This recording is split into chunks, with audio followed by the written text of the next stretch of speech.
Yes, I think you can. Okay. So, good morning, everyone. I hope you all are safe and negative. So, my name is Alisha Shaw, and I am the SC lead of Techno International Bhatanagar. So, you may be wondering what is DSC? It stands for Developer Student Clubs and is actually a committee of students where the students organize events or workshops to help other students to learn various technologies and also help them to grow. So we are looking forward to organize more events and hackathons in near future. So we all know that while we are here, still I'm going to clarify it. So most of the students don't know that where the interest lies. They just follow what others are doing. They hear the names of the technologies from here and there, and they just start doing it without just getting a trailer or teaser of it. So I was there too in your place and confused and still am, but a better confused version. So I have made many wrong choices which I don't want you guys to repeat. So we all know marks are not enough and we really need to follow our interest.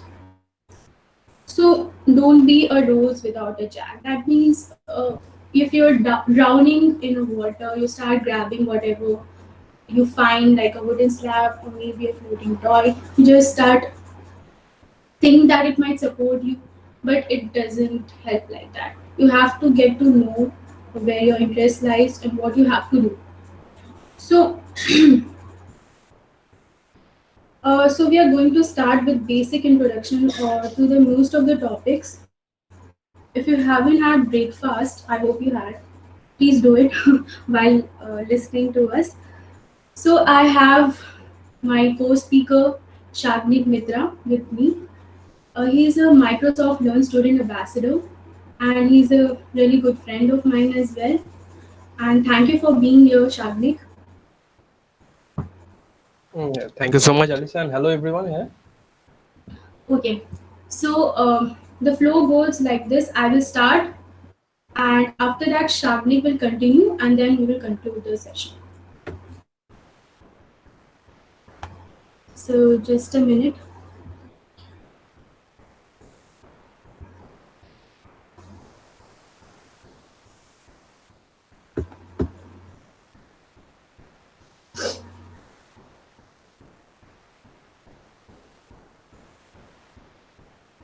I hope you are. I hope this is visible. The slides are visible. So, let's get started. So, first, we'll talk about network and security. Let's begin. So, cybersecurity, it's just a random picture with fancy words and the cybersecurity name written on it.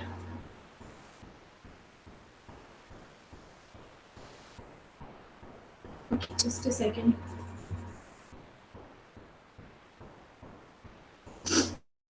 Okay.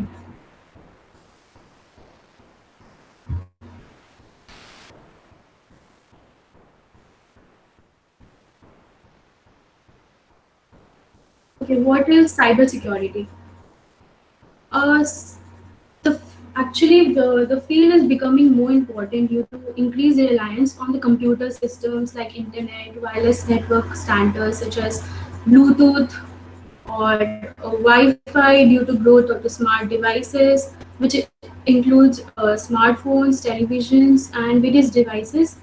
So, due to this complexity, both in terms of like politics and technology, cybersecurity is the like major challenge.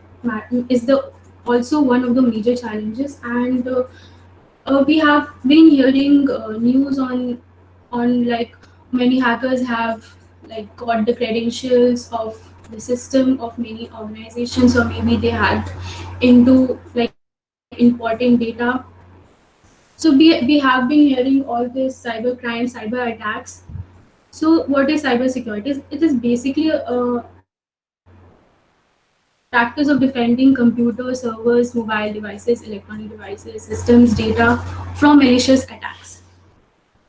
So, cybersecurity refers to a body of technology, systems, devices from any unauthorized access So why do we need cybersecurity? Uh, these are all types of attacks like malware, SQL injection, phishing. So actually, it saves your data, your system, everything. And cybersecurity professionals or information security analysts have a responsibility to protect online data from being compromised because prevention is better than cure.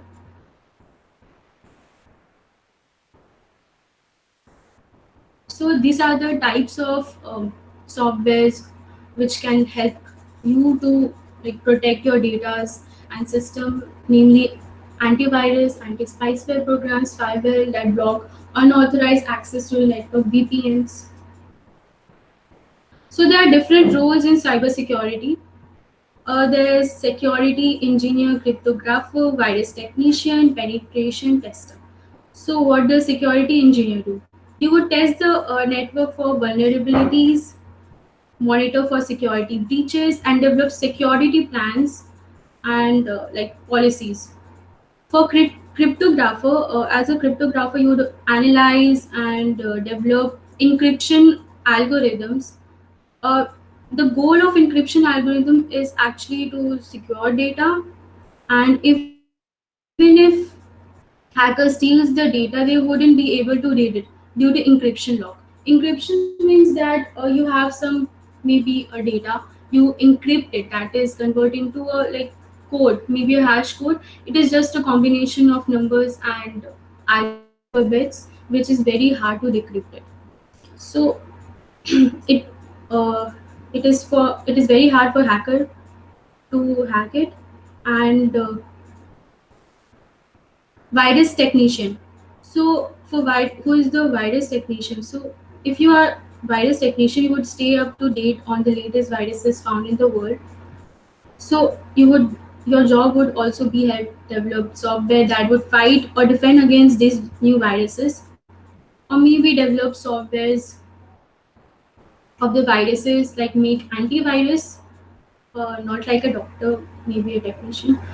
On and penetration tester. This is ultimate security job.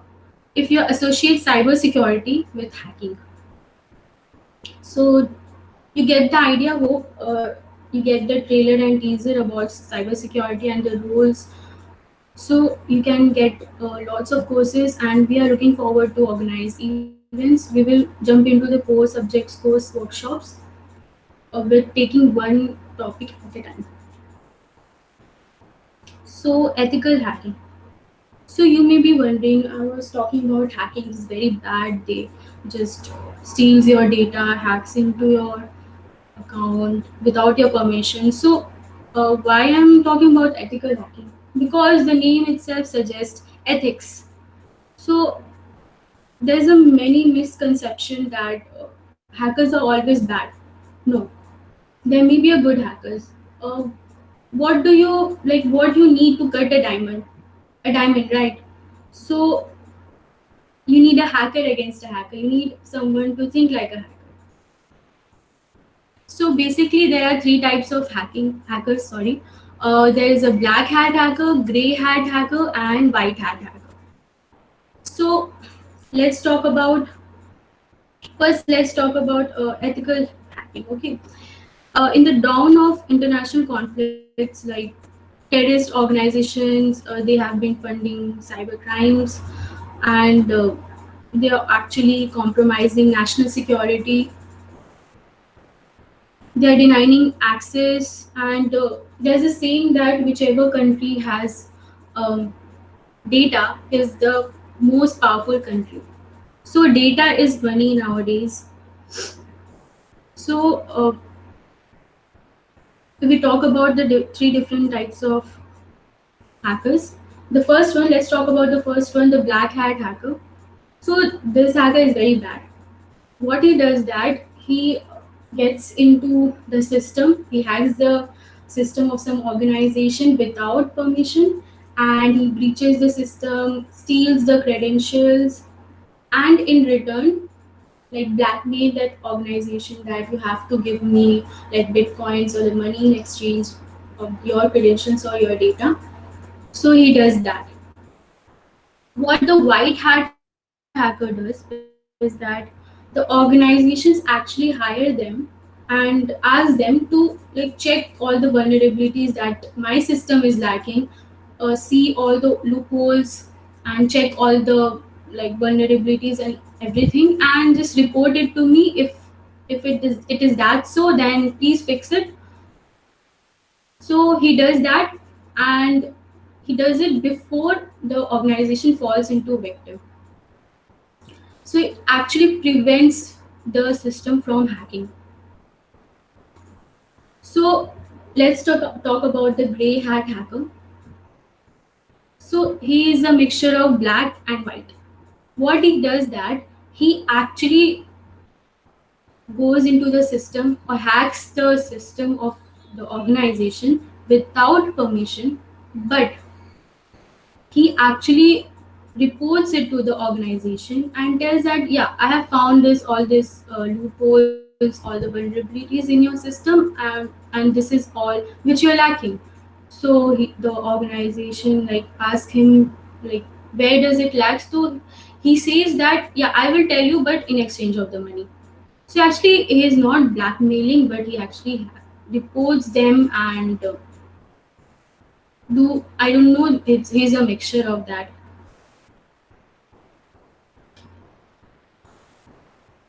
So there are various phases of ethical hacking.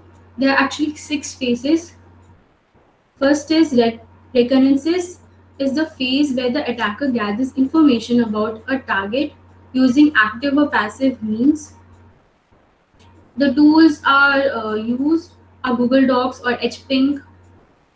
Second is scanning. In this process, the attacker begins to actively uh, probe a target, machine, or network for vulnerabilities which he can exploit. And the tools used are Nessus, Nexpose, Nmap. Then gaining access. In this process, the vulnerability is located and you attempt to exploit it in order to enter into the system.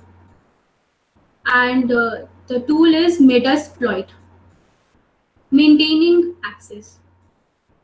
The fourth one, it is a process where the hacker has already gained access into system, and after the gaining access, he actually installs a backdoor so that he can enter into the system in the future as well, clearing tracks. So in this process is actually an unethical activity. It has to do with the deletion of logs of all the activities, and he deletes all the logs, and it takes place during the hacking process. After that, reporting. This is what the ethical hackers do. First, they hack into the system, find the vulnerabilities, and then they report it. So they report it to the organization. This is the ethical hacker. So, how can I become an ethical hacker? So you have to be good at networking, really good at it. You should be knowing some programming languages like C++, Python, Ruby, and PHP. Databases for you can go for MySQL or MSQL. Operating system Windows, Linux, Unix, and Mac. And you should also be very good at cryptography.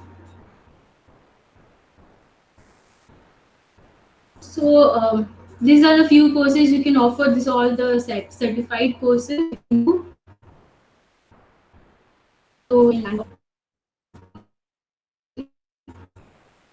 So I hope you got a clear picture of ethical hacking. Let's move on to blockchain. So what is a blockchain? It is generally a chain of blocks. That's it. Each block contains some sort of data that is cryptographically stored in it without any central authorization. So if we look at it, uh, each block has data, its own hash, and the hash of its previous block. So what kind of data? So the data depends on the type of blockchain. Maybe it's a type of the data is type of a Bitcoin, maybe Ethereum. So it depends on that. So you can think of a blockchain as a distributed ledger, and once it is recorded with the data, it becomes immutable. That is, it cannot be changed. So let's just examine this. So this is the first block, and it has got the hash code of its own hash and the previous hash because it doesn't have a previous one. This is the second block, and it has the hash of its own and also the hash of its previous block. And this is the third block. Is it has a hash of its own and it has the previous block hash. Okay. So if you change any content of one block, its hash will change simultaneously. So okay. So a blockchain in the simplest terms a timestamp series of immutable data which is managed by cluster of computers and not owned by like single entity or authorization organization. So each of these blocks are data is secured, very secured, and bound to each other with cryptographic principles. That is the chain. So if we look at it, suppose we tamper one of like the second block. If we tamper it, so its hash will change, right? So resulted as a result, the following blocks hash will also change. So you may be thinking that is wrong or something, but if you look at it, hash is generated like within a seconds by the computers. So if it is tampered, then all the hash of the other blocks will get generated, and it will get valid again. So how does it work? I hope you can see it. I'll explain it. A blockchain system consists of a number of nodes. Don't confuse the nodes with the blocks. Okay. Nodes is actually maybe a organization which has a copy of ledger. Remember, I've told you that the blockchain is actually a distributed ledger. So each node have a copy of a ledger, and the nodes communicate with each other in order to gain agreement. First, if we look at it, a new transaction, when the new transaction happens, it is actually broadcasted to all the nodes. Okay, so each nodes collects a new transaction into a block. Each nodes have the new transaction, and what each node does is that they tries to do a proof of work that if it is not tampered, they just checks it, and and when it does, like it is good enough to get attached to the blockchain. All the like nodes communicate with each other, and they coordinate and see if it is a validate transaction. So the process of gaining this agreement is called consensus, and there are different number of different number of algorithms that are developed for this purpose. So user sends transaction requests to blockchain, and the chain is designed to provide.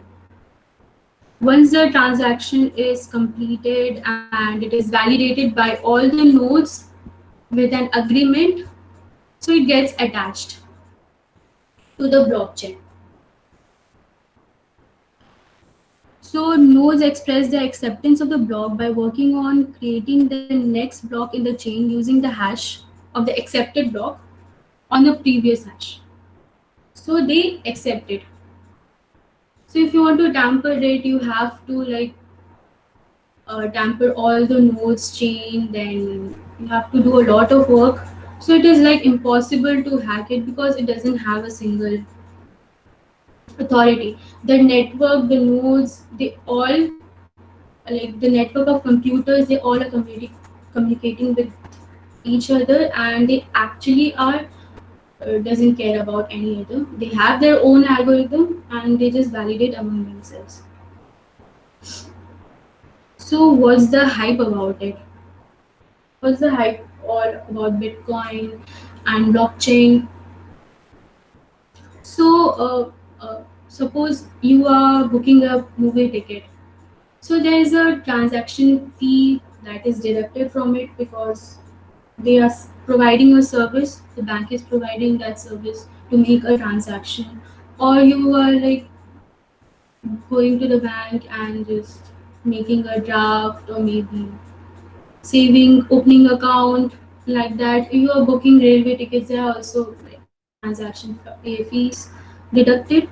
So if we look at the like distributors of musics like Spotify, Ghana.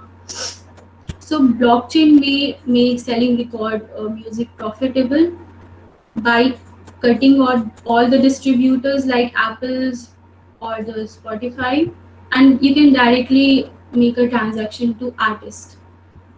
The music you buy could even be encoded in blockchain itself, and the amounts are charged will be very small, and the subscription and streaming services will become irrelevant. So in the financial world, the applications are more obvious. The blockchains will change all the stock exchanges work, loans, insurances, bank accounts.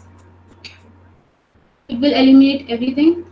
And once the advantage of a safe ledger technology without a transaction fees is understood, like you really understood, then you can do it. So all the systems, financial organization is just there to provide you service, and they just cut the fees out of it. You can directly do it without relying on the like third person or a middleman. So stockbrokers will no longer earn commissions, and you can picture it as a spreadsheet that is duplicated thousands of times across a network of computers, and this network is designed to regularly update this spreadsheet. So this is the way of like using a network. And obviously the blockchain database isn't stored in a single location. Everything is public and very transparent. Easily you can access it on the internet, and it's actually hosted by millions of computers simultaneously. So hacker for the hacker, it is a nightmare. So let's talk about the cryptocurrencies. They are like Bitcoin, Bitcoin Cash, Litecoin, Ethereum, Ripple, Stellar, Neo. So I hope you got the idea of cryptocurrencies and cryptography and blockchain, how it works. So I would also like to point one thing.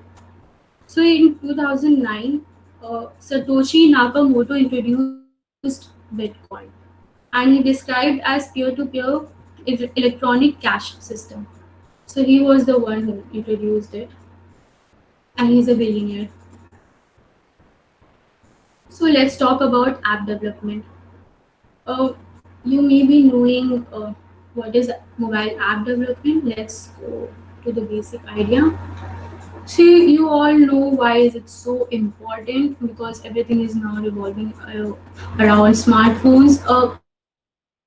We can make apps for other devices as well, like desktop app or tablet or anything. But we are focusing on the mobile app because it is very dominant. So you know there are two dominant operating systems right now, that is Android and iOS. So we will talk about those. So there are three types of app: native app, hybrid app, cross-platform app. So if you start with mobile app development, you may be wondering that where should I start from? So what's the difference? Let's look at it. Native app. So when you use suppose an Android and iOS device, you see that both of them has different user interface. It feels different, it works different, it depends on the operating system, right? So native app means native, like it is local, native. So it is platform specific.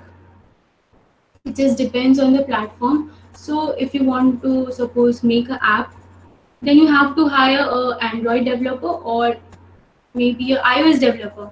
So you can't, one person knows Android development as well as the iOS development, but he has to know two languages, Java or Swift, because you can't just code iOS with Java. So for Android development, you have to use Java and Kotlin language. For iOS development, you have to use Objective C or the Swift language. So when you need to download the apps, you what do? You download it from platform specific app stores, such as for the Android you download it from Google Play Store, and for the Apple you download it from App Store. So native features of mobile operating system deliver the user experience, and native apps gets access to all the features which is offered by the specific operating systems. So let's look at the pros and cons of it. Pros, it's very high performing because it is platform specific, and it has got full access to operating system specific features like inbuilt features, GPS, cameras, and it gets updated along with the OS. Cons is that you have to use two languages for the respective platforms, and it is dependent on a single platform, no code reusability, very time consuming, and very costly. So the most popular native app example is WhatsApp.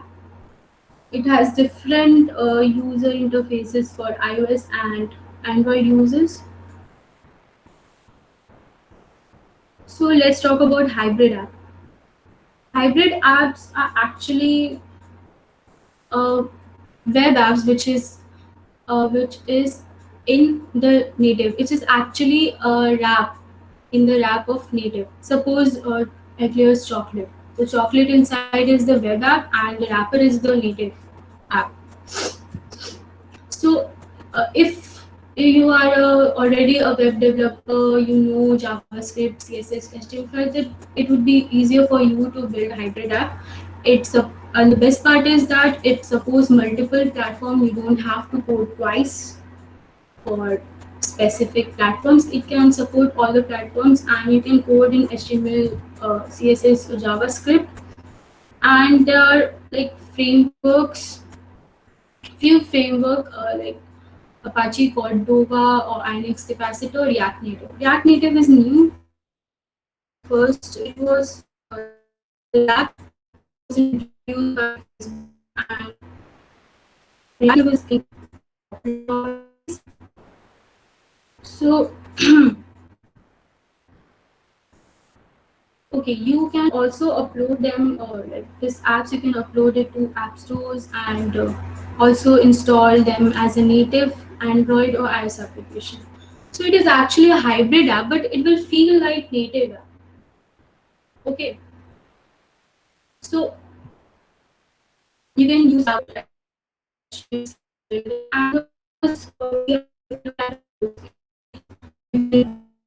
just one, and you use it cheap. Suppose it's very less, and the code can it two times to ask them, and it has been access to internet operating system chips. So it is nice, but everything has a disadvantage. Cross-platform app.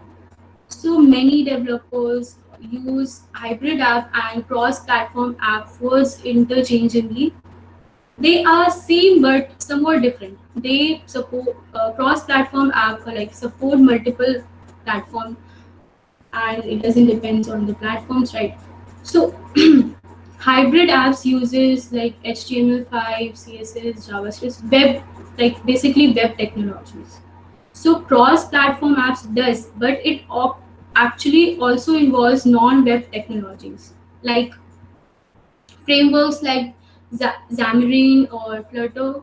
So these are the frameworks. These are non-web technologies which are new. For the Xamarin framework, you can use a C# language in the Flutter. You can use Dart. So what is a framework? Uh, They are basically just a software or a platform which will help you to develop apps. So cross-platform supports both web technologies and non-web technologies. So what are the like pros? Of course, code reusability. Just you have to code once and it will run in every platform, and it is very cheap, and almost looks like native and feels like native app, and it got 80% access to device hardware or OS features. Cons is that it is 1.5 uh, times lower as compared to like native app. So the conclusion I make is that if you have got no budget issues, you have got ample amount of time, you have got like want a very good app platform specific, you can go for native app. And you if you have less time, you have budget issues, and so you can go for hybrid or cross platform app. Personally, I like Flutter, and I've developed few apps and it is really nice, so you can go for it. I hope you got the idea and the differences between this. You can just make a choice of your own. So augmented reality and virtual reality. So you have heard about it. These two things are actually very in high demand, and uh, it is actually very. I think it is a future of this industry. So you can go for it. Let's talk about little more about it. Little more. Augmented reality. So what is augmented reality? It is actually a rendering of digital images or data into a real world objects. So it is about using a portable device such as smartphone to add extra details. So you can see the example of Pokemon Go, which was hyped recently, and also Snapchat. You can see how you can bring the objects into your real world, and you can develop these apps. For the virtual reality, you cannot see the future, just meme. Okay, virtual reality refers to the computer generated simulation in which a person can interact within a artificial three-dimensional environment, such as using screen or goggle sensors. So it is an experience that blocks out the physical world, and you can engage into a 3D digital experience with simulation, like you're inside a simulation. So the major difference between the both is that in augmented reality, what you do is that you bring the objects into your world, and in virtual reality, what you do that you go to their world. Yes. So skills required for AR and VR jobs. I would say that you need to meet like-minded people. You should go for maybe workshops or hackathons. Meet new people, like-minded people.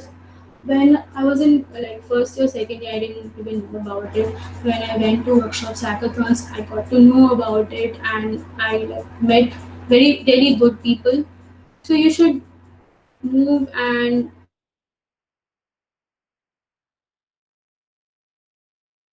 about it. So first you need to ideas about it. You can download some apps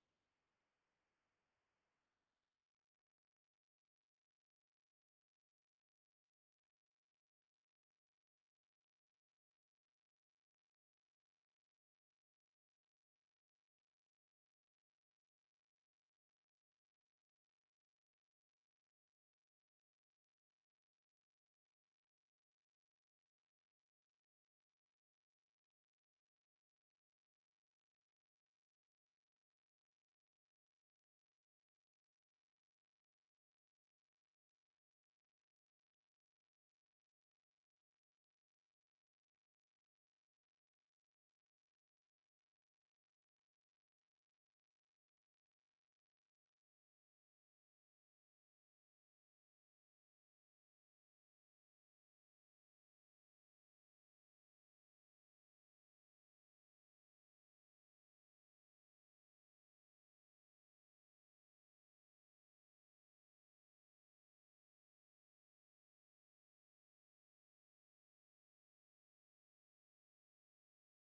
idea of the technologies and the fields I've discussed.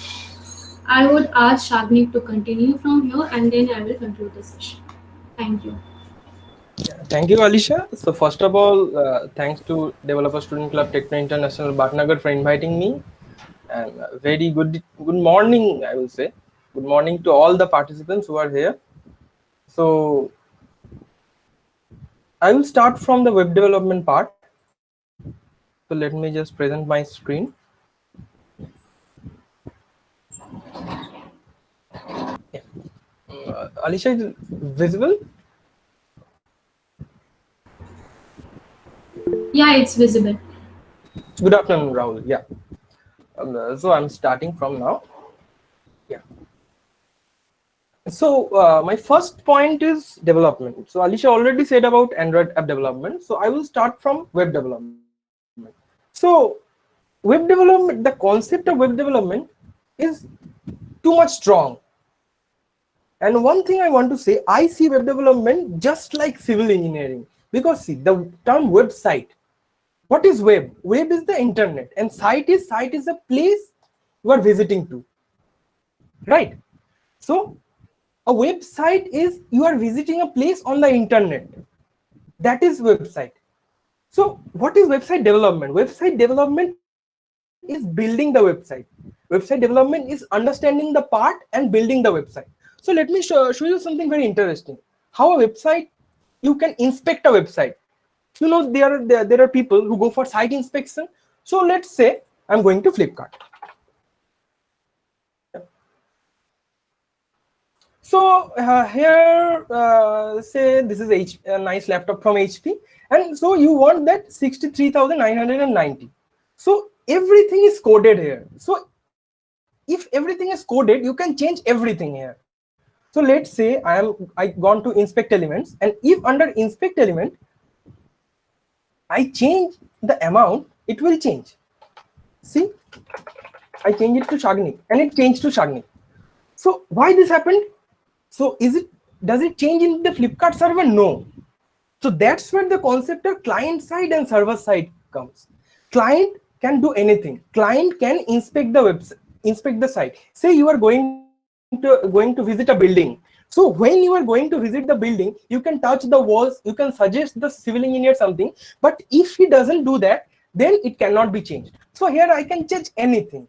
Here it is says rupee, and I can say here is Wipro. Yes, I can change anything. I can say it to 00. So you see in the social media, there are screenshots that this product has priced up, there must be some issue. No, some engineer, he went to the website, he inspected the site, and does this trick. So this is how the website works. So the interface that you are viewing is the front end. The front end means the thing that is in the front. You are viewing it, that is the front side. And what works behind everything, that what manages the database and what manages the website is the backend. So let me come to the slide. Come to the slide again. So these are just description, nothing more.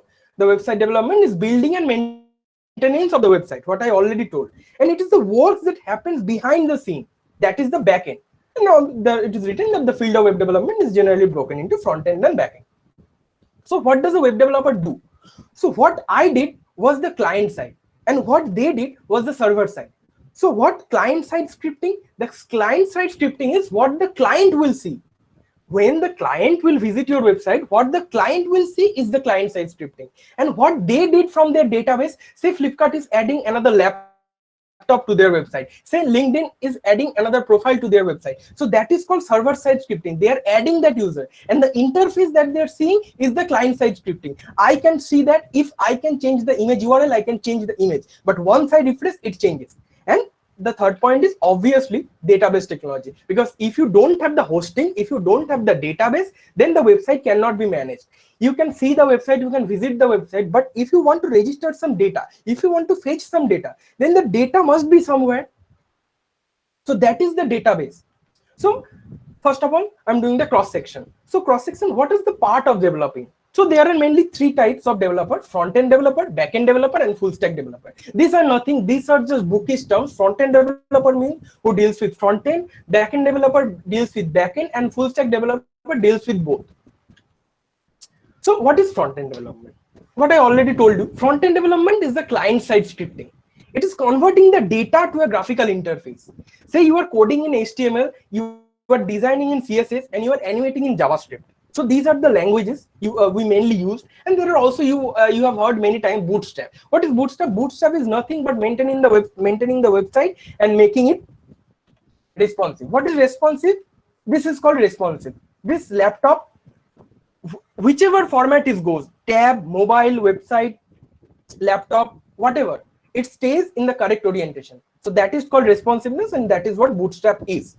So the field of front-end development is generally broken down into HTML, CSS, and JavaScript. HTML is the coding part, basically the scripting part. CSS is the designing part, and JavaScript is the animation part.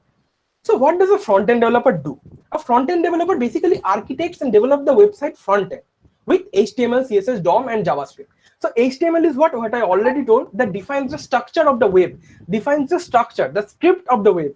CSS is creates and defines the page aesthetic, how the page will look. You can write anything on the website, but if you want it to be in middle, if you want it to be blue or white or anything, then you have to do the CSS part. And JavaScript is nothing but the animation part. And after that, so let's see. After that, the elements. So what goes inside the front-end development? So what things need to be done if you want a good front-end, if you want to be a good front-end developer? So code editor. So code editor is the most vital thing, because there is a software called VS Code provided by Microsoft. In that software, there is an option called live share. What live share does? If you code there, the live output will be there. That will be so much helpful. But there are some code editors that don't provide that. So you have to code and you have to save that. You have to go into HTML file and check it. So that is very much tedious work. So while starting front-end development, you have to choose which code editor you want. So after code editor, there is version control systems. So what is version control system? Let me tell you in Paint. That will be great, I guess. So let's say this is your first. This is the first thing you coded, and you change something, send it to B, and send it to C, and this is your final D. So now what happens? There was some problem with B. So while you transform A to B and B to C, then you final C to D. But there was some problem in B. So what can you do? Do we code it again to the A format? No. So the version control system, what does is stores the A and then does the changes. So that's where the concept of GitHub comes. So GitHub does what? It recognizes the version, which version you say you did something in 28th August, did something in 29th August and 30th August. So if you want to return back to the 28th August, then that is possible. So that is basically the version control system. And after that come the front-end assets. The front-end assets is nothing but the CSS, and there are some frameworks that work into the website that makes the developing more easier. And there is CSS. I already told you CSS is the designing part, and there are JavaScript libraries. So the JavaScript does the animation part, and there are some animation. Let's say you have seen in, I guess, many websites that there is a particle animation. Some particles are moving, and if you click, the particles will spread. So that is called the JavaScript animation. So there are some preloaded libraries in JavaScript which you can use. And after that, like same HTML, CSS frameworks, there comes JavaScript framework. And there are some developer tools like Visual Studio. Shavnik, Yeah, Alicia? Shavnik, sorry to interrupt. Can you go a bit slow? Yeah. They are asking to go slow. Okay. Okay. You can continue.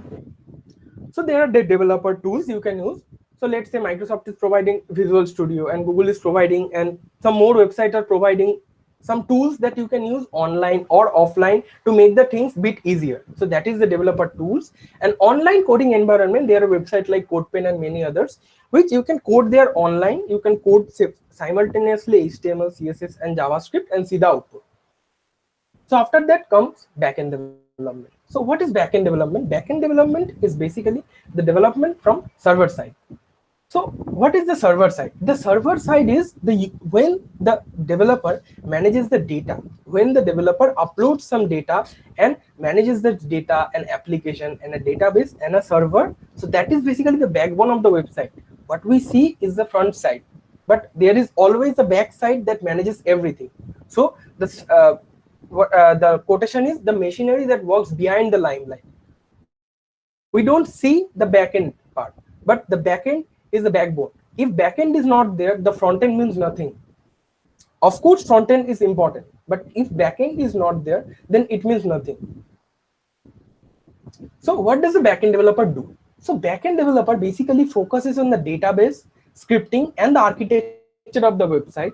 Code written by backend developers to communicate to database information to the browser. So if you want to access the database, being a developer, if you want to access the database, then you have to contact the backend developer who manages the database. And let's say you are going to a website, you are filling a form, and the form is stored in and the form is coded in PHP format. When that gets updated and that gets uploaded, that is done by backend developers. That setting is done by backend developers. And there are some elements, obviously. So backend is basically what I already told: database and management. Managing the database and managing everything, that is backend. And also there are frameworks in backend. There are many coding platforms that you can do the backend works, and there are frameworks there. And there are web server technologies, some cloud computing integration. I will tell cloud computing in the next part. And operating system, because the operating system you are trying to mention here, the backend side, the web application or the desktop application must run on the operating system, so you must fix that. Obviously there is content management, because someone is submitting that if you didn't do the content management, that will not get stored. After that, system development and maintenance. Developing the system doesn't mean your work is over. You have to maintain the system. If there is some server crash or if there is some data leak problem, you have to fix that. And also API integration. API integration, you can call any public API or any private API you have that access. And after calling that API, the works become easy doing some work. Let's say you are doing the OCR, the optical image recognition. So doing that, if you call that particular API, the things become easier. And obviously the security settings, or what Alisha already told, that the hackers are there. So you have to do the security of the server, the encryption of your website very good, so that it can manage everything. And obviously the backup and restore of the website file. If you don't have the backup and restore of the website file, if your portal crashes, then there would be a problem. So being a backend developer, you have to keep in mind that I have to store all the data and all the website files somewhere. And there is full stack developer. Full stack developer is nothing. Full stack developer is basically front end plus back end. One who does both the front end job and the back end job. The front end technology and the back end technology, the database, server, API, and the designing of the website, everything is done by the full stack developer. So this is like full stack developer translate the whole user requirement. He doesn't need another support. A front end developer needs the back end developer to manage the database. A back end developer needs the front end developer to manage the interface. But a full stack developer is independent. So now comes game development. So video game developers are a special kind of developers, because they create the video games that we play. They create the video games that we enjoy. A website we may visit every day, but a game, when we play the game, it have to be smooth. A website can crash once or twice, but if the game crashes, if the game is not playable, then that will not be okay. So what does a developer do? A game developer have to be very good with math. Why? Because you have to calculate everything. Because when you are, let's say you are developing a game, you have to be in a portal, you have to be in an engine. There are basically two engines: Unity engine. Okay, I'm making the screen full.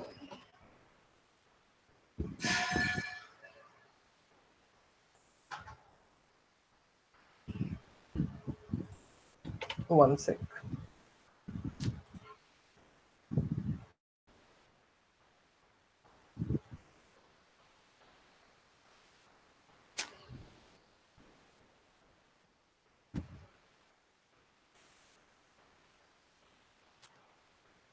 So is it visible now, Alisha? The full screen? Yes, it is visible. Yeah. So what a game developer do? Game developer has to be good with math skills, because say if you're playing a game, I'm giving an example. You are playing a game, you are going through a path.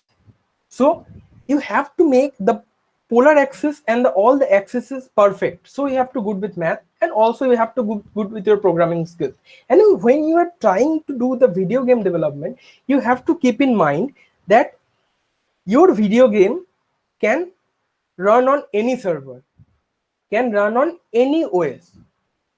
You have that basic requirement that if you want to play my game, your PC or your laptop should fill this requirement. But if the basic requirement fills, then your code should be more than enough to handle anything, any crashes, any pressure on the game, or any pressure on the server. So we have to manage that.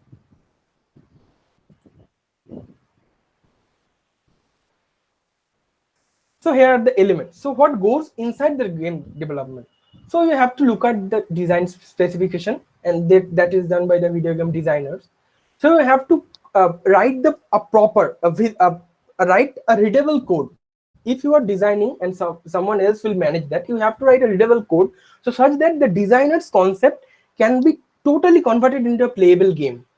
And also what I already told, application program interface, API.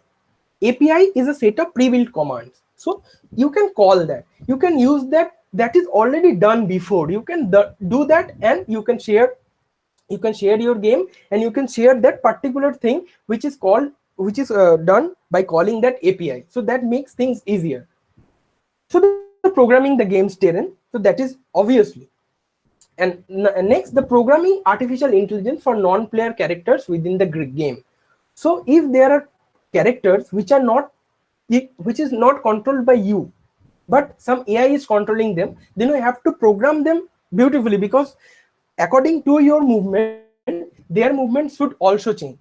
So this is basically the development part. Next, I am shifting to the hot cake, like the machine learning. So machine learning is basically teaching the future. So why I'm saying teaching the future? Because in the future, everything will be done by computers. So machine learning is a field of study that gives the computer the capability to run without being explicitly programmed. So let's say I'm giving an example. There is a square, and in that square, let's say we are. One second. If I can.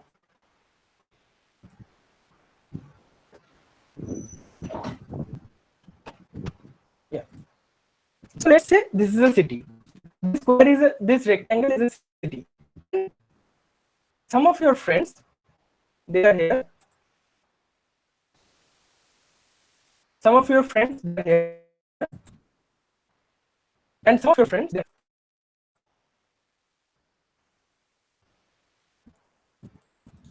Okay.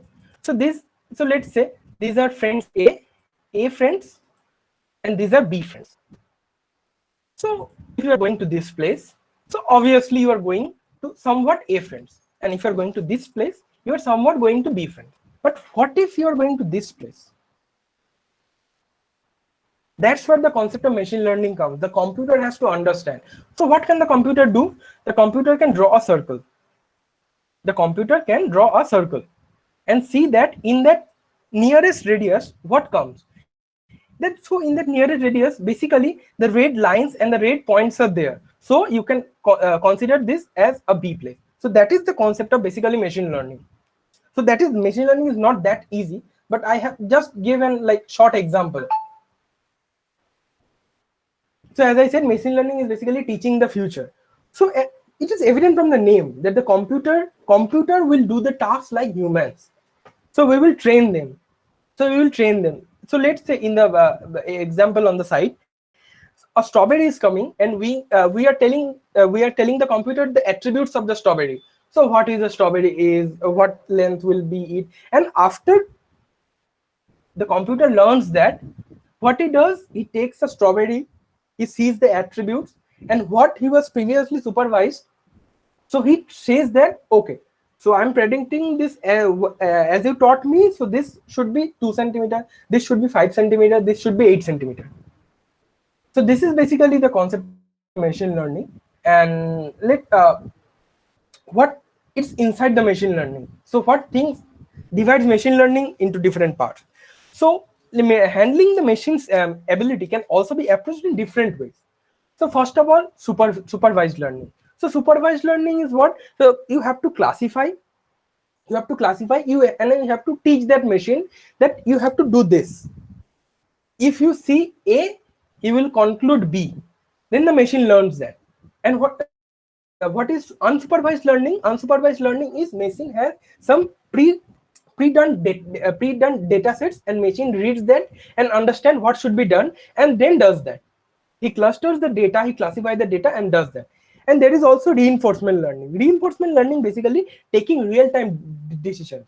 So let's say the machine have to, in a game, the machine has to take a real-time AI decision. So you are shooting a player, you're shooting an AI player, so you have to move from this place to this place. So that is basically done by the reinforcement learning. So the machine cannot ask you that developer, he is doing that, so what should I do? He has to take the real-time decision. So that's where the concept of reinforcement learning comes. There are also another thing like dimensionality reduction and natural language processing. Natural language processing is basically under that. Let's say your mobile, you are sending SMS to users. So understanding the SMS is short forms. So Google in Google Play Store, there is an application and there are many reviews. And when you go through the reviews, if you does the natural language processing, you can see how many people wrote awesome, how many people wrote bad. So that is done through the natural language processing. And there is also neural network. Neural network will come in the deep learning part. So so first of all, this is the basics. This is not anywhere near the field itself. This is just the basic. We are just covering the basics to help anyone who is there who cannot decide what should do next. So that is for them. So don't like, this is not an if we are telling machine learning we will code that. No. So let's come to the next part. So data science. So data science is what? So you are having a data, you are having an Excel sheet, and you have the data, but you have to conclude something. You have to approach to that data. So that's where the concept of data science comes. So data science, what does? Data science, the methods, using scientific methods, it does some predefined processes, it uses its algorithm and extract the information. And the data must not be structured data. It may be unstructured data, but extract the data and analyze that. Data mining is basically analyzing the pre-existing data. So this is basically data science. And what do data scientists do? So what I already told you, data scientist captures the data, extracts the data, he maintains it, he put it under some algorithm and some processes, and communicate with the user or the company that sent the data. He communicate with them and finally analyze and prepare the report of the data. So now, pillars of data science. So data science in any field just cannot be done by computer science. It has some other dependencies too. So you have to be sure which business or which domain is your data coming from. So if it's the IT industry data, that will be different. If it's non-IT industry data, that will be different. And after business and domain, which is very much obvious, mathematics. Because without statistics and probability, no data scientist can conclude any data. And after that, computer science. Yes, computer science, the basis of data science is computer science. So computer science comes, and also communication. So communication is too much important in data science, because when you are extracting a data and you are analyzing it, so after analyzing, you have to communicate with the user from which the data came. You have to analyze that, sir, this happened with the data. This is the fault of the data. This is the prediction that this might happen. In your stock market, I analyzed your stocks. So this might happen next. So that is the communication part. So business, mathematics, computer science, and communication. So you have to be very clear what you are analyzing, how you analyzing, why you analyzing, and how you are approaching the user after analyzing. So now AI. So AI is basically a simulation of our human brain. We are teaching the machine to mimic our actions, and we are teaching what should he do, which song should he play when he asks when we ask what face should he recognize, what fingerprint should we recognize, what robot should he do, what healthcare treatment recommendation, what when you are when you are using some application, what resource should he recommend, what smart assistant should he collaborate. So that is all depend on the artificial intelligence. So see where AI can be used. So you can get more interest in AI. If you want to work with AI, you can do work in these fields. So backend smart application like Siri and Alexa. So these are now very famous because just some few comments and they understand and they recommend us even. And disease mapping and prediction tools, and manufacturing and drone robots.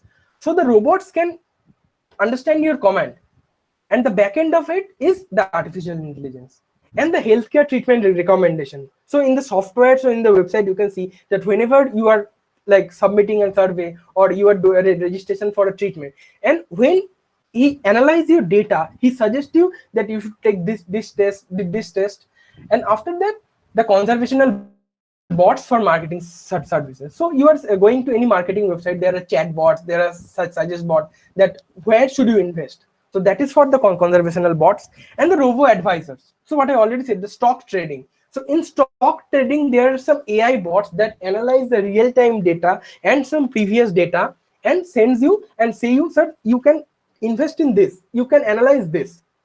And also what you already see in Gmail, there is a spam filter. The spam emails and the promotion email already go to the spam section.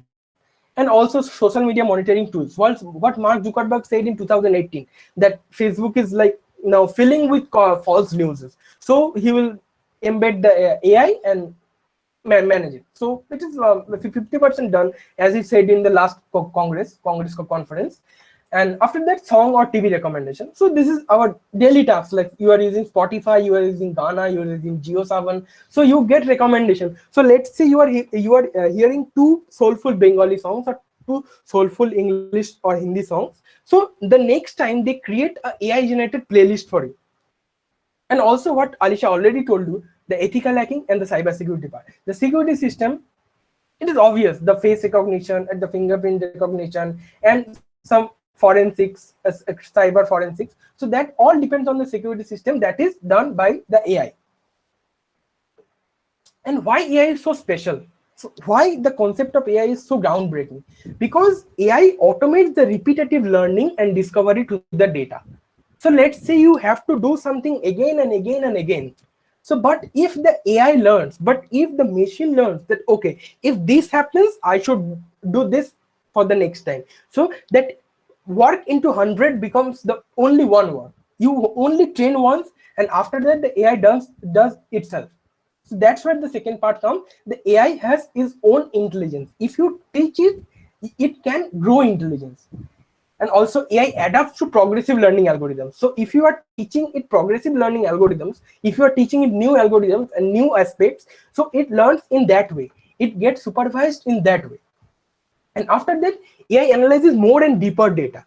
So AI is something which it doesn't like only the upper portion and not going in the deep. AI go to the deep, and after going to the deep, it analyzes what happens in the ground layer. And after analyzing the ground layer, it comes to the top layer. And also, if AI is particularly and clearly taught about that concept, it can achieve incredible accuracy. So we have already seen that in breast cancer data diagnosis, what a paper was published in 2019, I guess 19 November, or I'm not sure, some German scientist, and his accuracy level was 97.2%. So that was groundbreaking. He also said that I had some mistakes. So if I did that also right, so the accuracy can be more increased. So you are seeing that AI and machine learning both can does this much accurate jobs that can help us in so much way. And also AI gets the most out of the data, as I already told you, that it analyzes from the ground level and come to the top. So now comes the concept of deep learning. So deep learning is basically understanding the unstructured. So what deep learning does, what our human brain does, human brains can detect objects. It can recognize speech. If someone is speaking in Bengali, we can understand that. And if we meet one person, the next time he calls on phone, we understand that this person is speaking. And translating language, making the decisions. So deep learning can do this.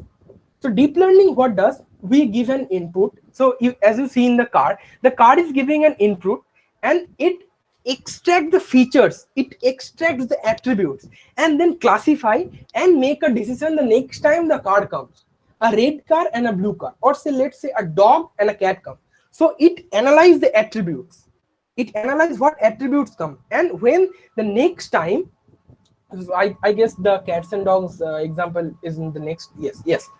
So in the and here he analyzes the deep learning analyzes the features of the dogs and the cats, and then he extracts those features and analyzes those features to give the output that the next time you upload an image, that or the next time you upload some data, it can say whether it is a dog or a cat. So what can be done with deep learning? So these are the real-time works that can be done by the deep learning. So colorization of black and white images, adding sounds to silent movies. So deep learning analyze what movements they are doing, and then he can add sounds. And we already seen the third point many times, the automatic machine translation. And also object classification in photographs, the example in the right side. Automatic handwriting generation, there is already a website which has done that if you if you send any text, and if you register each and every letter how you write it, if you can take a picture and upload there, they can generate the handwriting, they can generate your whole handwriting. So let's say you have to submit an assignment handwritten, so what you can do, you can just simply copy paste from Geek4Geeks or Stack Overflow and upload to that website. He can convert it totally to the handwriting. Now it's 90% accurate, but not 100%. And also character test generation, and also image caption generation, which when you are seeing an image or video, it automatically generates the caption for that image or caption for the video. So that can be done with the deep learning. And automatic game playing. So there are many examples in YouTube, and my favorite examples is it can be done easily. I haven't done it, but I have seen my friends who have done that the Chrome game, the Chrome dinosaur game, it can be easily played with deep learning and some tweaks and tricks. It can be easily played automatically, and he scored at least 995 or 4 there.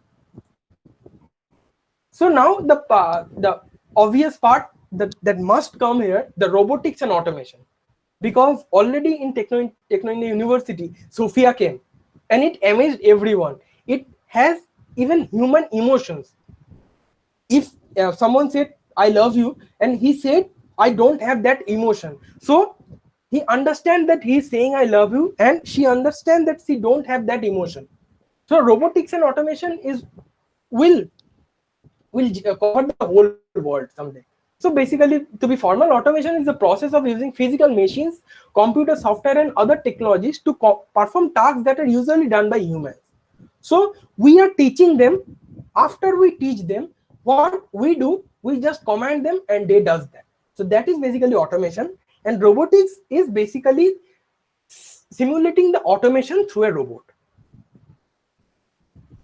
And the types of robot is pre-programmed robots, which are already pre-programmed to do something.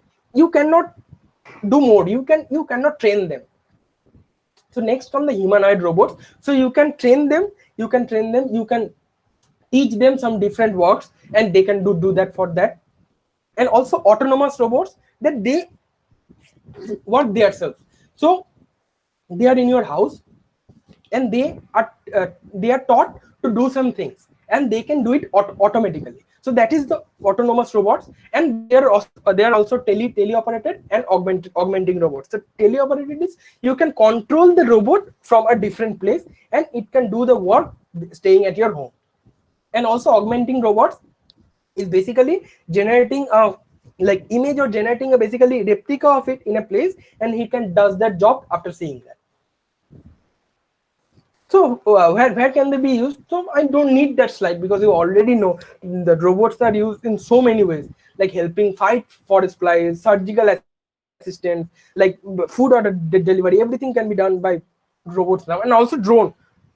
So in one way, we can say that drone is also a kind of robot because it accepts the commands and also assisting with finding items and carry them through their warehouses, using during search and rescue missions and natural disaster, and also which is very much used by robot, landmine detectors. It can detect in a war zone after analyzing the radius that where the landmine is. So now comes my favorite part, the designing part. So basically, there are many types of designing. So first of all, UI and UX designing. So this is the most confusing part. People often confuse it with UI and UX designing. So are they same? No. UI means user interface and UX means user experience. So UI designing does the graphical layout. UI designing does the image part, the designing part, the interface designing part, the transition part, the screen part, the interaction part. Every visual element is done by the UI design. And what the UX design does, what the user experience design does, it interact with the user. It smoothen and it navigate the app. So after clicking which button, you will go to which place. After clicking which thing, you will be redirected to which place. So that is done by the UX designing part. So what does a UX or UI or UX designer do? So basically, they design the interface of the app or the website, keeping in mind the user's perspective. See, designing is something you totally do for users. If the user is not attracted to your design, say I have prepared a presentation. If the user is not attracted to the presentation, then what's the point of designing that? If you are designing a logo, which makes no sense. If you are designing a logo of a food company and you are designing something which has no contact with the food thing, so that makes no sense. So user's perspective to approach towards the particular platform, the particular user, the particular target audience that you are approaching. So you have to keep in mind with that. So what UX or UI designer does, they does the user research. So that I just told you, user research, which type of users, what target audience will they approach, and second of all, the visual design. So what design will the user see, what can be more comfortable for the user, and the information architecture, how the infographics can be designed, how the information can be embedded in the website that it will be interactive. And the fourth point is that only, that interactive design. Sorry, I wrote interaction, it will be interactive. The interactive design. So if the design is not interacting, it makes no sense. And also branding. Example of branding is here also, developer student club. And in what differs it from the other UI or UX design that don't have branding, that everyone can use that. But if you have that branding, if you have that uniform use of the logo. So let's say I'm taking the example of Google only. So in the whole slide, there are 6 to 7 colors which are used. You can go through the whole slide. There are 6 to 7 colors and the 6 to 7 hex code that are used. This is called the uniformity of the design. This is called the interactive design, and this is called the visually impaired design. So what what is a visually impaired design? A visually impaired design is a design which you are looking and that is so clumsy that you don't need to open the website. So the backend is awesome, but if the interface is not good, the user will not get attracted. There are many websites that they look so dumb that user don't go there, but those websites are so good. So how you can get into UI and UX? I got many messages to talk about it. So first of all, you have to familiarize with the UI principles. So what I always told you, that if you are, so if I see you in a few examples. So if you are doing a presentation, always make the font same for everything. Each and everything, make the font same. Some people think that if I make this font blue, this font green, this font something, this font A, B, C, anything, so that will look good. No. The consistency, the typography, the contrast, what you are doing. So let's say in this example, the color, the balance, the contrast, everything have to be uniform. And after that, learn the creative UX process. You have to research what you are doing. You have to research what you are doing. and then you have to implement that vision, the idea, and also you have to think what you are designing. If you're not thinking what you are designing, so let's say if in this place I put some random graphics, I put some random png file, would that be great? No, that won't be great. And if you can see that in the background of this, I don't know if you can see or not how you can get into UI. In the background there is a UI or UI UX designed app, so that makes the design beautiful, that makes the design more attractive. If you are using something which makes no sense, I designed some presentation in first year, I can't believe how did I thought of designing them, that makes no sense. And also you develop your eye, that my sir always told me, Shagnik, you have to develop your eye first. What is looking good, no one can tell you, no one can tell you except you, what is approaching to the eye. And there are many platforms, Dribbble, Behance, Pattern, One Page Lab, and many more. These are just some examples, there are many more sites for designing.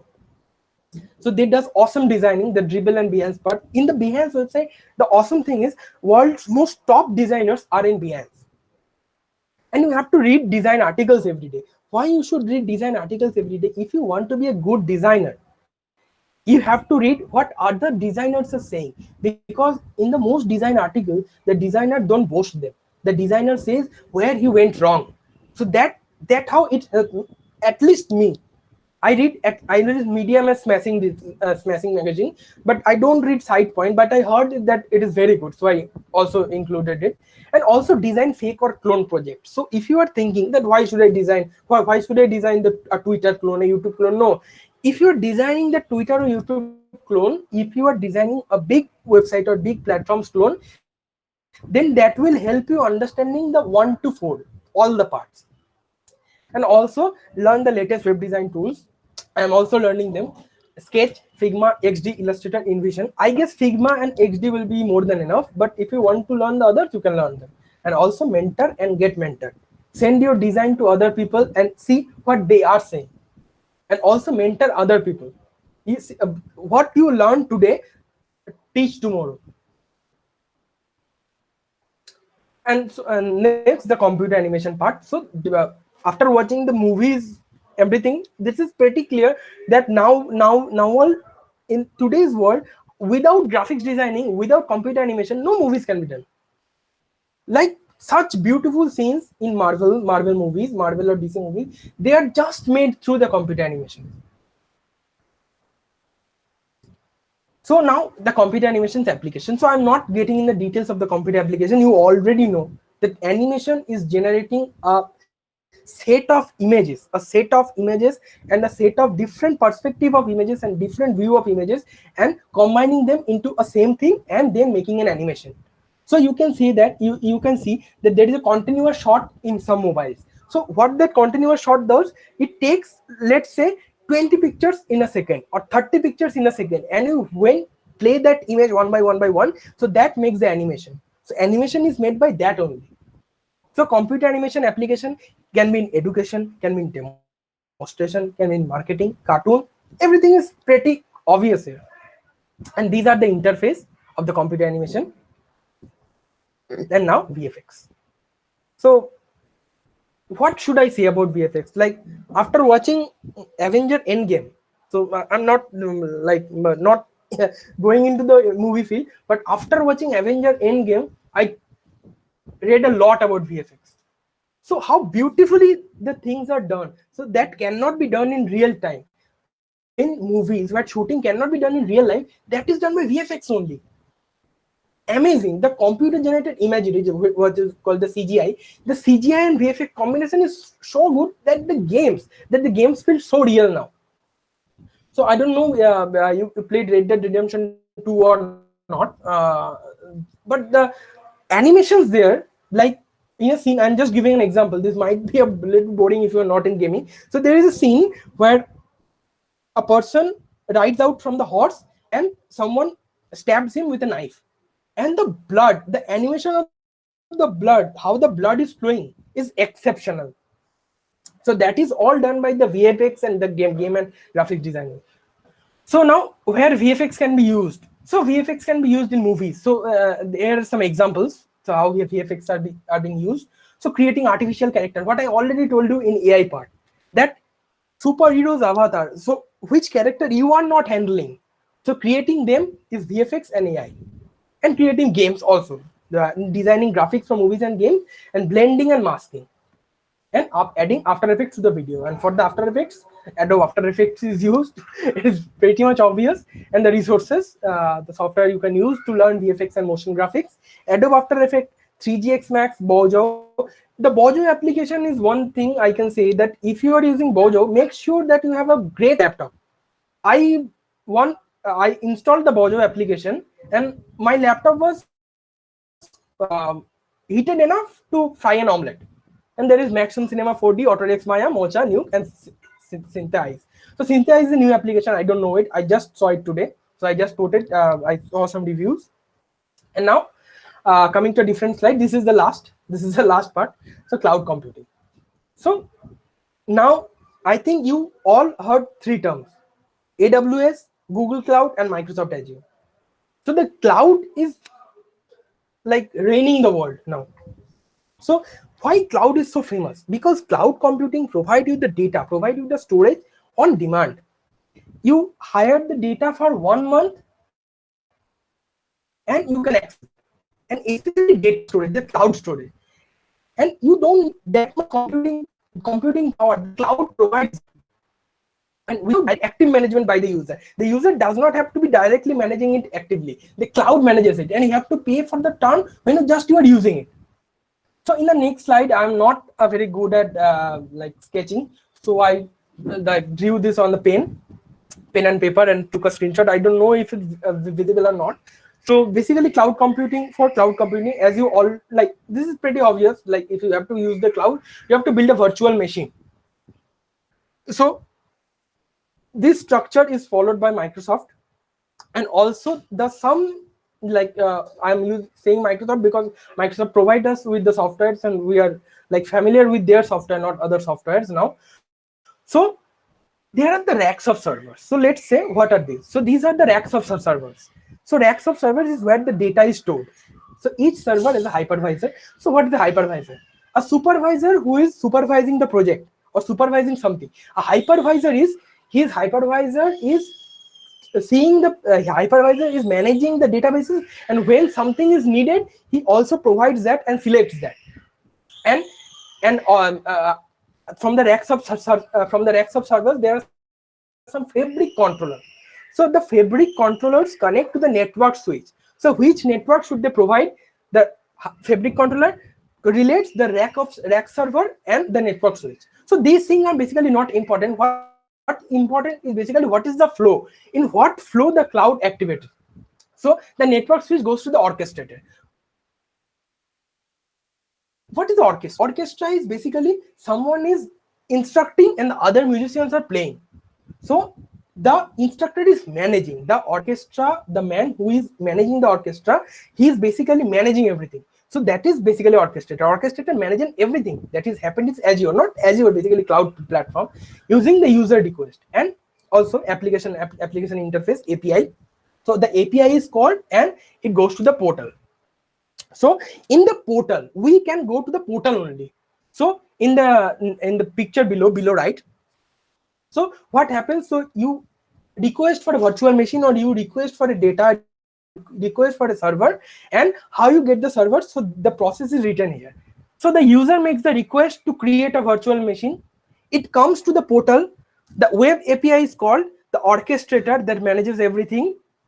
It seeds the packages, and it takes the base server rack using the network switch that is held by the fabric controllers, and sends the packages request to fabric controllers. Fabric controllers takes the particular data or particular package from server rack, and it requests to the fabric controller request, and it creates the fabric controller in collaboration with the hypervisor, creates the virtual machine, and now the user can connect to the VM or the virtual machine.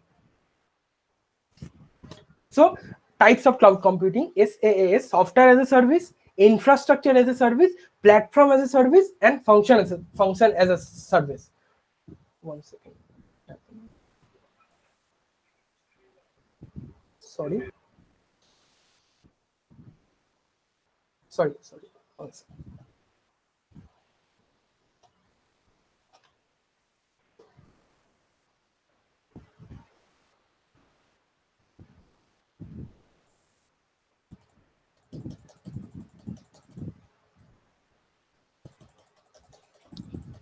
Sorry, there were some issues in my laptop. Sorry, just pardon me.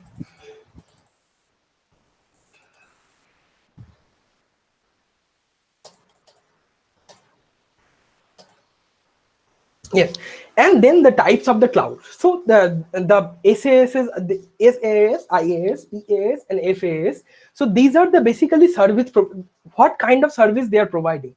So it is a software service, it is a platform based service, it is a function based service, or it is a web or cloud or infrastructure based service. So now the types of cloud. So they are like defining themselves only. Public cloud. The public cloud is open to the user. The user can access, and the portal they are in, the portal can manage everything. And the private cloud is, it is private to the organization. And what is hybrid cloud? Hybrid cloud is basically the combination of public and private. The hybrid clouds, the management and the access can be switched from public to private according to the need of the user. So now the next slide, we can see that what is basically what I already told you: IaaS, PaaS, SaaS, and FaaS. Basically, FaaS, the function as a service, so that is not used in many places, so I omitted that. And so what stays in the on-premise? What stays in the main case? So application, data, runtime, middleware, operating system, virtualization, servers, storage, and networking. IaaS, or infrastructure as a service, there you can manage application, data, runtime, middleware, and OS. So remember, you cannot attempt to do the virtualization, cannot manage the server, the storage, and the networking. So that is managed by others, the other providers or the other managers, so that they are managing. And in the platform, only application and data you can manage, and in the software, everything is managed by others. So there are some big companies which use them. So SAS used by BigCommerce, Google Apps, Salesforce, Dropbox. So you can see these examples here. PaaS is used by AWS, Azure, OpenShift, Apache Store. So what I told you, the handwritten copy, so that was an example of PaaS. An IaaS example is AWS EC2. AWS EC2 is the newest version, and the Rackspace, Google Computing Engine, GCE, basically DigitalOcean Magneto 1 Enterprise Edition. So these I just took from the internet. There is no my creativity here. So thank you everyone. That's from my side. Over to Alisha. Thank you so much, Shagnik. You have explained everything so well. Guys, do you have any questions? After that, I conclude this session. You may ask. Don't ask hard questions, please. Okay. Okay, so I suppose no one has any question.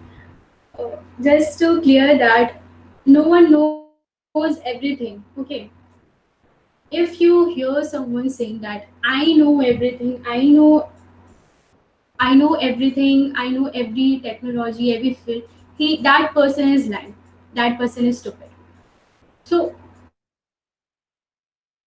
I hope got maybe an interest of maybe one or two field of interest. So just meet that mind. I'm just in the field of app development and web development. Shapnik in his designing and web development, I suppose, and he's very good at it. So everyone has their field of interest. So you're not like, don't pressurize yourself to learn everything. You just need to know or knowledge about everything. Get a teaser, get a trailer, and know you will get to know where to dig. Okay, I know you guys like all these technologies are very overwhelming, but the aim of this event was to explore most of the fields and get to know where your interest lies.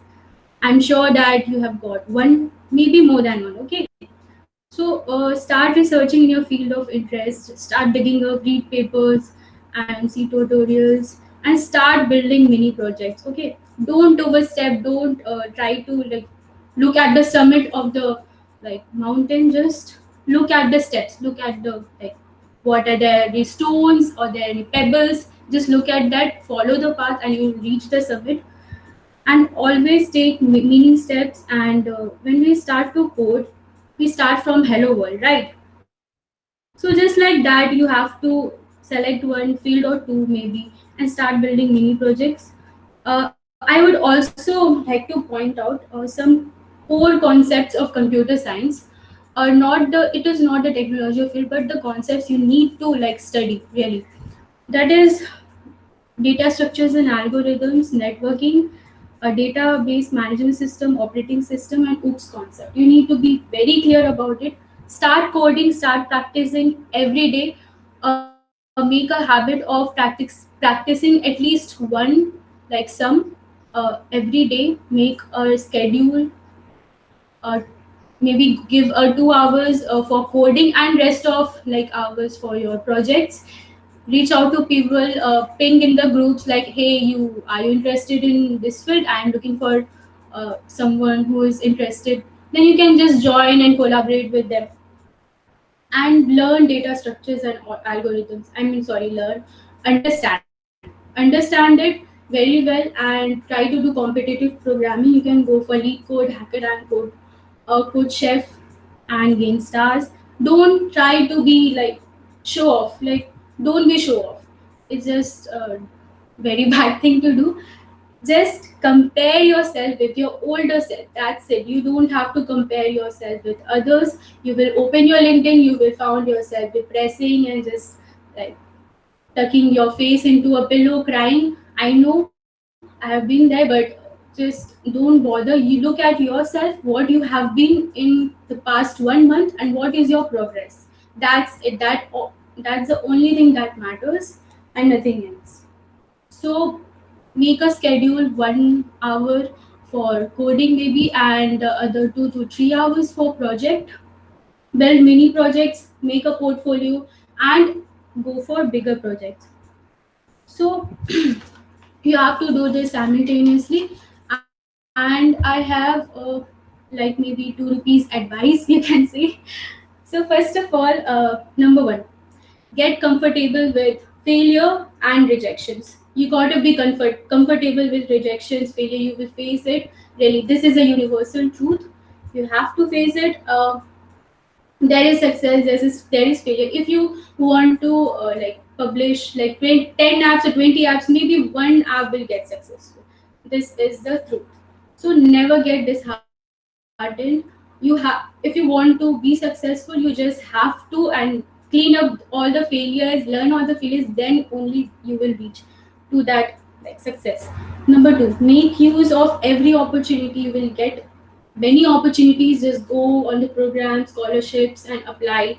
But also, whenever someone tells you that do this, this is good, do that, this is, don't try to say yes, yes, I will do it. No, please try. You should learn to say no. You should learn to say yes. You know where to say yes, where to say no. Okay, you need to know the difference. And don't Number three, don't be a dead fish in the river. Number four, also when there will be a time come when you will get respect, your social status will get increased, you will get recognized. That is very nice. But social status and respect will also be the reason for you to not try out things. Yes. So you will get afraid of getting failed, getting judged, and people are like respecting me. Why should I try? I will get failed. And so these are also the like, maybe this will held you back from trying. So don't bother about it. Just stay happy. Just be yourself. And yeah, people are respecting it. It's nice thing, but we gotta be like come out of the shell and always try and like be comfortable with failures. And number five, do what makes you happy.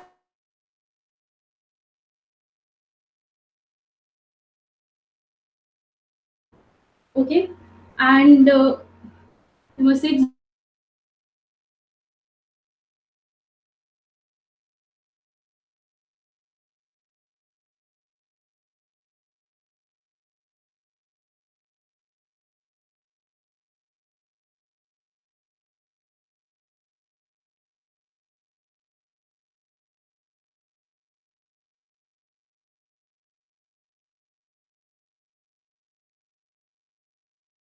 never expect, like, don't expect high things.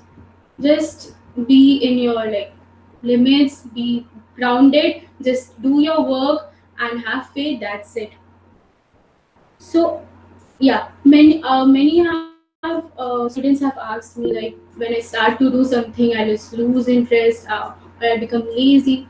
So it happens when you don't have a purpose, don't have a reason to do it.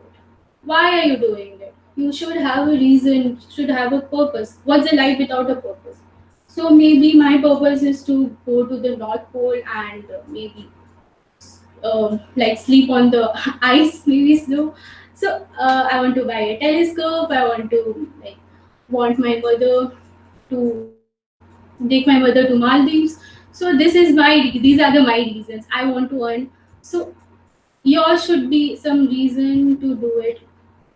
Build a reason that reason should reason should stuck in your mind, and you will never lose interest or feel lazy. You will just think, oh, I don't have a time about it.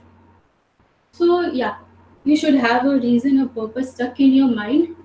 And also I want to tell girls, especially girls, I have seen like 3 to 4 girls wherever I go in the tech fields. There are less girls. That's why many companies are actually giving away the scholarships or the programs where they are hiring girls to maintain a ratio of boys and girls. Just think, there's so many, like so less with so many boys. So one thing I would suggest that marriage is a choice, and being independent is not. Being financially independent is a mandatory option. It is mandatory. You gotta have to do that. You have to be financially independent. Then you can go for anything. So you will find yourself like maybe busy, going insane, something like that. You're not being productive. So you gotta make a habit. If you look at the machine learning, what they are doing, just we are like training the machines. So you gotta train your mind with habits, like everyday habits, and you gotta have a discipline. Like when you are waking up, you just start brushing your teeth. You're not like thinking about it, just start brushing your teeth. So what you do, it is your habit. You're not thinking about it, you're just doing it. That's what you have to do with your career, with your coding, with your area of field of interest. So I hope that's beneficial advice for you. And also the last, try to be your own cheerleader. Don't expect from others, just be your cheerleader. Whenever you're low, just be your cheerleader. Look after yourself, take care of yourself, and you know that you will do great in your life. So I hope this session was very nice for you, and we are looking forward to arrange many more like subjects and core meetings. So I'm getting many feedbacks. Thank you guys. Yeah, we are going to arrange hackathons, competitions, and also the workshops. Thank you, Adrish. Thank you. The exposure DSL has to offer. Yes, yes, Abhinish, I'll do it. And we will proceed to. Thank you, Abhinish. And we will also arrange something like we will focus only on one subject per workshop, and this was the overview. Just dig up some resources and try to build like mini projects like Hello World. Okay, just do it and do everything a little bit. Don't overstep, just one step, baby steps, moment by moment. Let others go and submit. Let others do whatever they want. You just get a track of your like progress. That's it. And don't look at the LinkedIn. They are posting everything, their certificates, everything. That's not good. You just have to like what you have built with your learning. That's only matters. And last but not the least, just your happiness matters, and you can be broke as insane and happy, and like you can be a frustrated soul and be very rich. That's the one option, and the other option is you can be broke and but happy. So the choice is yours. So there's also a third option, you can be happy and also rich. So rich is not the point, but it has you have to be financially stable. So after that, you can go, just be happy, stay safe, and give a personal space and also the professional, and take baby steps and mini projects here. Right? Do every day like coding, competitive programming, and stay happy and be your own cheerleader. Thank you guys. Thank you everyone in the chat section. Hope to meet you soon in the DSC and love you all. Bye.